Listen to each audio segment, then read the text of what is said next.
Welcome to the Success with Jewelry podcast, where we invite you inside our conversations about business success and marketing for jewelry designers and entrepreneurs. We're Laryssa and Liz, jewelry marketing experts with a combined 16 years of experience in jewelry marketing and proven track records in helping jewelry brands meet their goals. When you listen to or watch this podcast, you get an intimate and exclusive peek behind the curtain of all the things you wish you could know about earning success in this industry. Welcome to episode 50. In this episode, Laryssa and I are going to be discussing our trip to New York City. We'll cover what shows we walked and share all of our thoughts.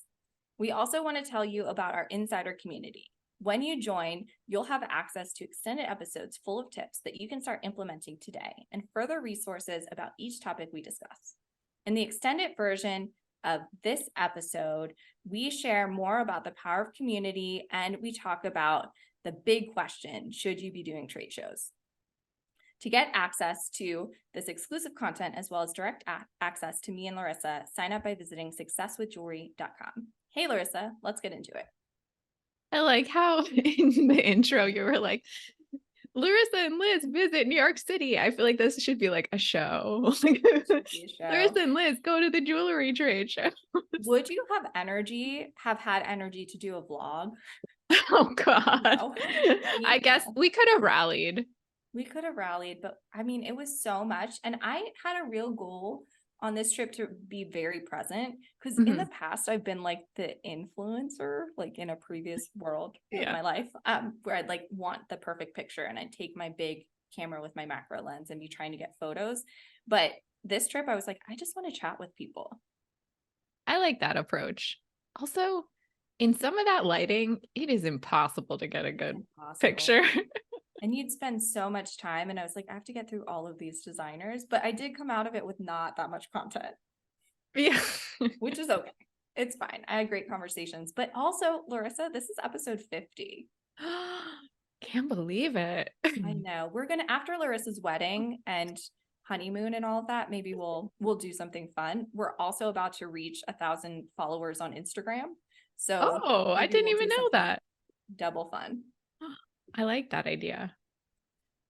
Okay, well, let's get into this. We walked shows in New York. We did it. We did Market Week, this Market Week. And we walked a lot of shows.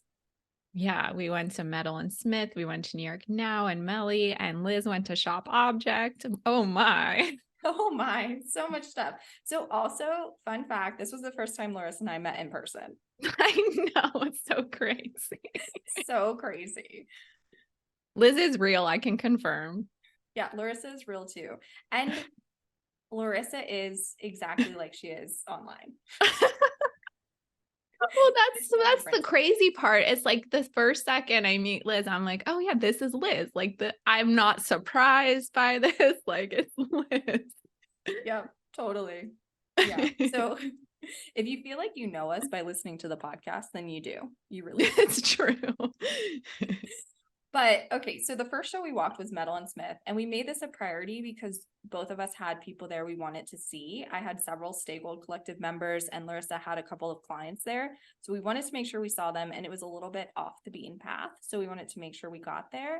But this show, I think, is something designers choose to do frequently because it's so easy. It's just a table. You can show up with your displays and your jewelry and setup, and there's no hassle of, building walls and painting them and doing all of that work. Yeah, it's like training wheels for a trade show, I feel like. That's what it kind of felt like. There were some really great designers there. But I would say the show is a little bit, again, like out of the way, and it hasn't been in the industry a super long time. So, if you're thinking about a show like New York Now, or even Melly's done like a ton of marketing, or even Shop Object's done a ton of marketing too. Like, those shows are probably going to stand out a bit more as main shows for buyers to like kind of prioritize.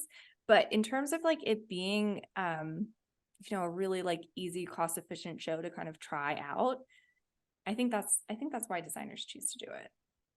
And that's so true what you said. I think I was so blown away by the quality of the people exhibiting there. So it's not reflective on like the level of skill or like the beauty of the products. It's just maybe the trade show world is new to them. or they're like younger in their business. Right. I think that, there are emerging designer sections. So if you are a new designer and you're looking for that kind of like first show to do, I would also look at some of the bigger shows and see if they have emerging designer sections. I know Mhm. New York Now does. I think they have 15 emerging designers or something like that. So that's something to look into if you want to be part of like a bigger show, to Mhm. try it out. And then also Shop Object had these like tables along the aisles. And I know a designer from the Stable Collective who did it, and she had a really great show, even though it was just a table along the aisle. Mhm. She merchandised it really beautiful. And I think that's something Laryssa and I really saw at this show, even though we've walked shows before, is that like merchandising is so important. So important, especially in a show like Metal and Smith, in a show like Melly, where there's no extra like marketing you can do with your booth setup or your signage. It really comes down to what's in your case. Definitely. So when you're looking at like Susie Landa's case, where she has this like bright lime green, like, jewelry displays and her like rainbow patterned designs, like thoughtfully color coordinated and placed like so thoughtfully, it stands out to you. Mhm. Yeah, definitely. Yeah. So merchandising is really important, and it's something to think about. And test out before you do a show, because it does make a huge difference, especially when you're looking at these like turnkey booths. Whereas like New York Now and Shop Object, granted, like the gal I was talking about who had the table in the center, like she needed strong merchandising, which she had to kind of stand out. But everybody else had, like everybody who had booths could like decorate them and have pictures and stuff. And same with New York Now, you could walk the aisle and get a quick glimpse of kind of what is in those booths versus like Melly, which had 90 designers. You had to kind of walk through and look at peer into every case. Mhm. So yeah, so we walked all these shows. I didn't ask you this during the extended episode, but did you have a favorite? A favorite show? Mhm. Hmm. They were all so different. They were all so different. Yeah. I liked Melly, I think, because the energy was like calm. But I don't know if that's Confident. good for like buying necessarily. I think the energy there was really positive too, which is nice. Mhm. And it's a beautiful venue, like on the water with like beautiful windows. Yeah. I I think my favorite, it felt like it was kind of in a transition, but I think my favorite was New York Now. I don't Mhm. know why I'm hesitating to say that. Only because it's what I know. I've done a lot of Oh, shows at okay. the Javits Center, and it felt cozy.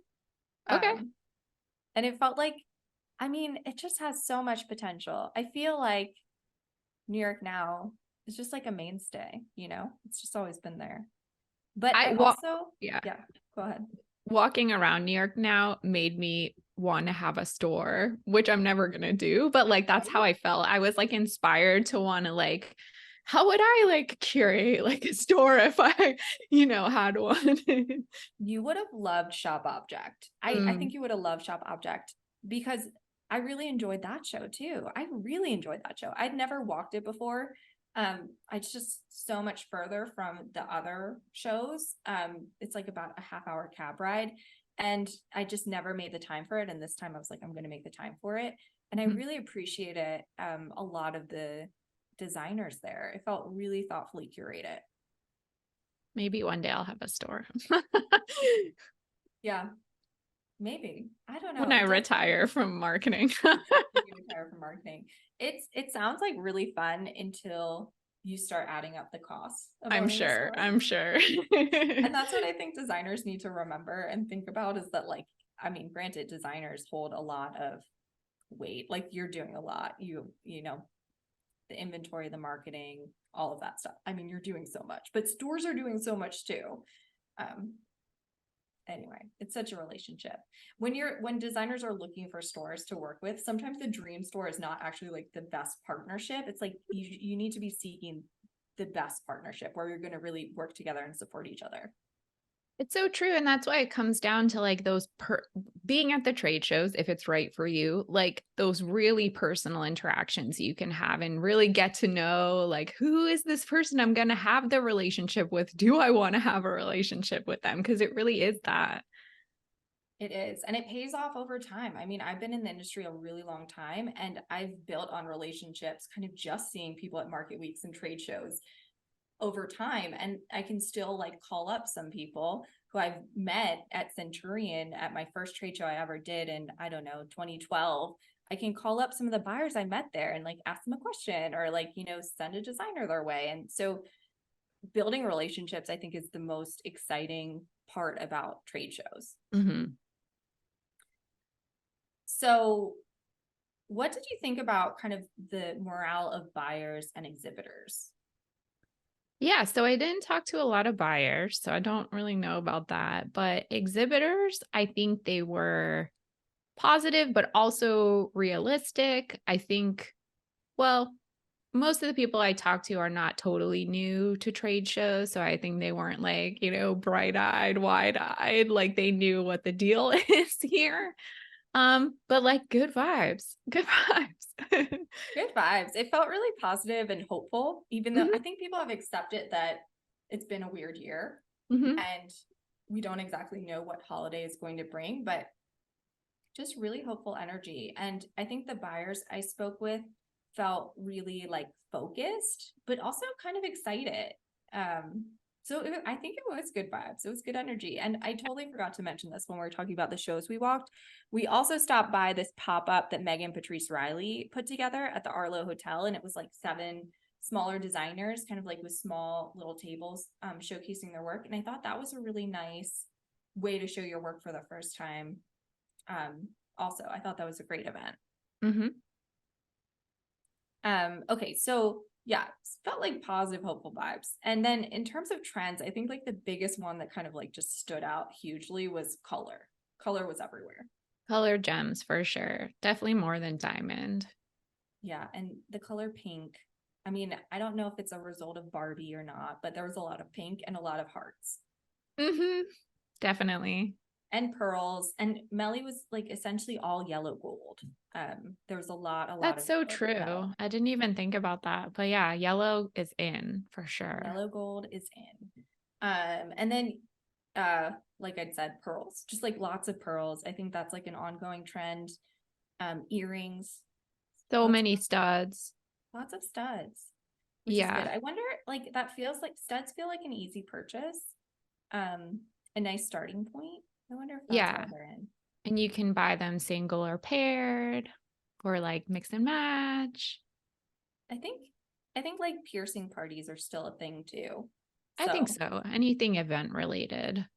yeah, we didn't mention this either in the top section. I'm doing a really bad job leading this conversation, but we did a panel at New York Now with this really talented designer.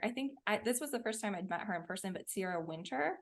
And she has a store and she was talking about all the events she does, like Hmm. piercing parties and all kinds of cool stuff.